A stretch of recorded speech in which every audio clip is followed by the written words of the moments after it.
Hey guys, welcome to the video.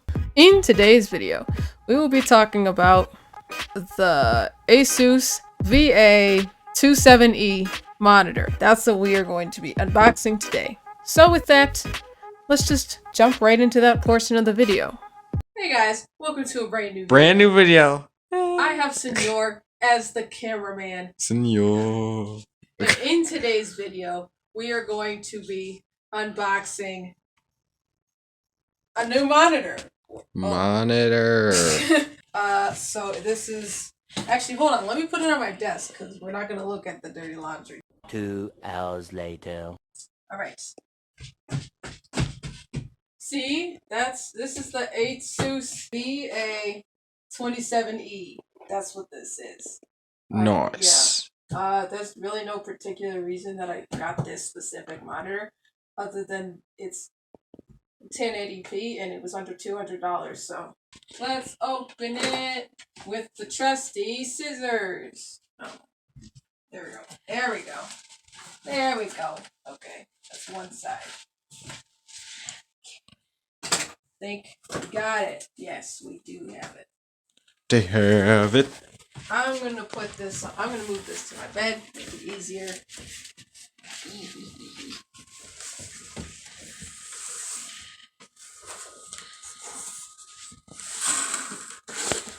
Need some help? Maybe. She has it, she says. Yeah, I do. See? Look at that. Boom. This is the stand. The stand. The stand. Well, we should probably open it now.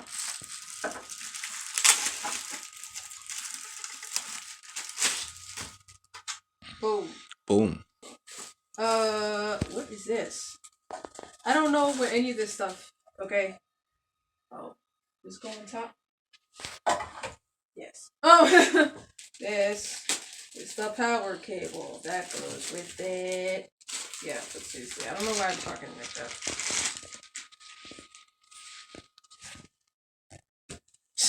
I mean, I put my finger in front of the camera. It even comes with a HDMI cable, which I was not expecting, actually. There you go. Look at that, HDMI. But the thing we've all been waiting for, this thing is huge. That thing is huge. It's bigger than your laptop. No, I expected that. I just didn't expect it to be this big. Like, this is a small TV. Oh, okay. Ta-da! Ta-da! This cheese. Like, look at how big this is. I'm probably gonna have to redo my plans for my desk. Yeah. Is it just go on, or that's what the instructions are for? Oh. Nice. I was expecting.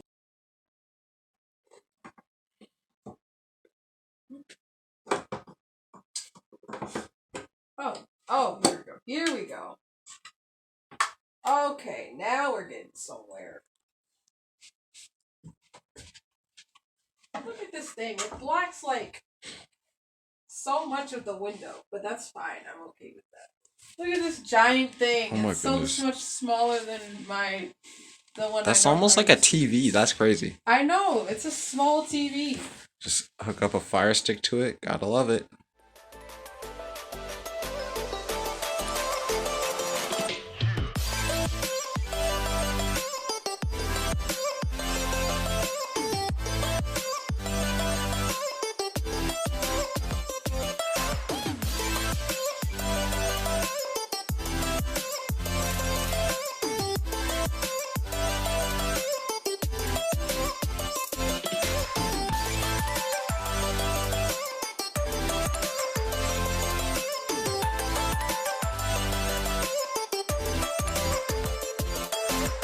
So, you're here for the features and all that stuff and what the monitor is about, why I bought it. The monitor is 27 inches long, which is actually longer than my forearm. I didn't know how big this was going to be. I didn't know how big 27 inches was until I got the monitor and saw it in action.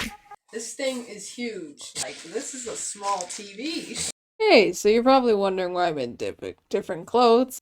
You haven't even seen my original desk setup, so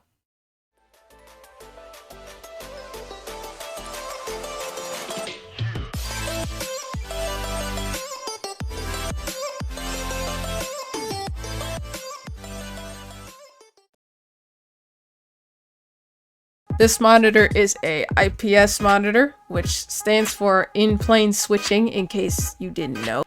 So according to viewsonic.com, IPS means that the monitor or display uses liquid crystals that are parallel to each other to make rich-looking colors. I guess it just uses a certain method to make nice-looking colors. I don't know. I don't know what the alternatives are or what the difference, what would make it better than the other kinds of monitors, but it looks great to me, and as you're seeing here, that it looks pretty good. It's a 1920 by 1080 resolution. It's the reason why I was getting a monitor in the first place, but it's also the reason why I got this one. It's 1080p. I was looking for 1080 pixels, 1080 resolution for my monitor, which is significantly better than the one in the B-roll that you probably saw. I don't even know what resolution that is, but it's obviously bigger. According to, I don't know, displaysomething.com, this monitor has a range of 48 to 75 hertz refresh rate. It's a lot lower than, it's actually like, it's a lot, it's 49 hertz, like slower or not as fast of a refresh rate as like an average monitor. Actually, as of 2 years ago, when 144 hertz was the thing, yeah, this is less than that, obviously. I don't know what we're on right now at the moment. I should be caught up with that, but I'm not caught up on that. But yeah, it's got a slower refresh rate, but it still works well for me. I still enjoy it. It's better than no monitor, and it's better than the smaller monitor I had. So yeah, I like it. And yeah, it's 8 pounds, but it didn't feel heavy when I actually got it out of the box and got it unpacked. Like at first it was like, oh, this box is so heavy. I'm gonna move this to my bed, make it easier.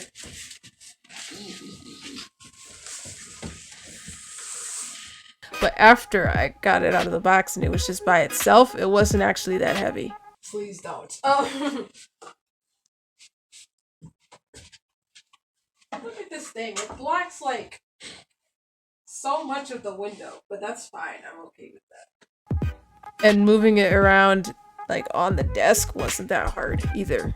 So yeah, the display is LCD display. So if you're looking for like a OLED display or LED, this is not it. This monitor is not it for you guys.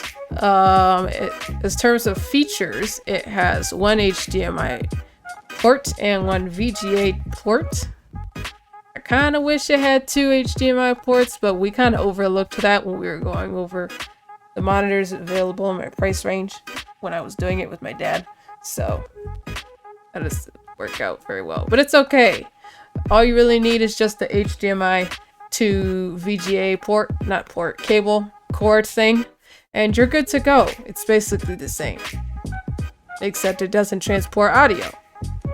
It has 5 buttons on the back, one of them obviously being the power button, the other one being the menu button, and then the other 3, you mostly just use them when you press the menu button and you're in the menu. Then you use those buttons, because otherwise you wouldn't really need them. B and H. They have a user guide for this monitor, and so it says that you can tilt this monitor 5 degrees forward and as far as 23 degrees backwards, which is cool. I guess if you need it, like, I don't know, tilted back because you're taller or something, you can do that. Or if you're shorter, I don't know. Whatever reason you might need it to be tilted, you can tilt it a little. It's not that far tilted. Oh, and just so you guys know, it doesn't swivel. You literally have to turn it on its stand and everything. You can't just like swivel it and move it stuff. Like, no, it's not like it's not like those ones with the expensive stands and all that. No, it's a wall mountable. You can like, as long as you already have a wall mount, you can just put it on there, I guess. It even has directions on how to take it off the stand. It shouldn't be that hard to remove it from the stand. It's probably just as easy as putting it on, but like after you read the directions and stuff. But you know, if you have a wall mount, you can just put it right on there and do whatever you want with it, which is cool. I did consider like mounting it to the wall, but I don't actually have a wall mount, so I can't do that. But maybe I'll do it eventually. I don't know, we'll see. The monitor has 5 levels of blue light filtering. It has like multiple modes of viewing. You can change the viewing settings under the splendid video intelligence technology. So if you go to the menu, if you press the second button from the bottom and then go to the menu, use the top button. The first setting that is there is the splendid video intelligence technology modes. And so there are 8 modes under that. I'm not going to say it again. You have standard mode, RGB, scenery mode, reader mode, game mode, night view mode, reading mode, and dark room mode. Gaming works well, like even on standard mode, to be honest. Standard mode is the mode that, you know, you use normally, and that's the one I use like 90% of the time. I only used the theater mode when I was watching a movie just for one time, just to test it out, and it worked well. It worked really well, actually. I kind of liked it. It was like watching on a TV, which is what this entire experience is like. It's like owning a small TV, but without the channel flipping and the remote. I did use dark room mode one time. I think it was yesterday, actually, when I was playing some Rocket League before bed. I use the sRGB mode when I'm editing videos or thumbnails. I don't know how accurate the colors are, really, to be honest. I just know that they look different from my laptop, but it looks like better, not just like different. 1080p on here. I've never watched 1080p ever until I tried it today, like literally as of recording this section of the video, and it was good for like 3 seconds that it wasn't buffering over and over. But one thing that you should keep in mind is that I was moving the monitor around a lot on my desk when I was trying to find a place to put it, like permanently, which is where it is right now, actually. And the power cord would kind of slip out of its special spot, or perfect spot or whatever, and like just the tiniest bit off, and then the monitor would just turn off because it wouldn't have any power, and so I'll have to jiggle the cord around in the socket to try and get it back into the spot, and then it would just turn back on. If you are going to buy this monitor and you want multiple sources on here, then you should definitely like buy a VGA to HDMI cable. I think that's it for this video. So yeah, if you like this video, go ahead and like. If you don't like the video, I don't know, I'm sorry. I have a video about the stats menu in Session and how that affects the gameplay. That video is coming up soon. I don't know when. Hopefully next week. Like next week after this, as of when this video comes out, the next week. If you're interested in seeing that, go ahead and subscribe and turn on some notifications so you don't miss out. You can be one of the first people to find out what all of these settings are about. I'm very late, but you should still watch the video. I will leave a link in the description to where you can and it's an Amazon link to this monitor, and you can get it yourself if you would like. Thanks for watching. Make sure you liked it. Make sure you subscribe if you want to subscribe.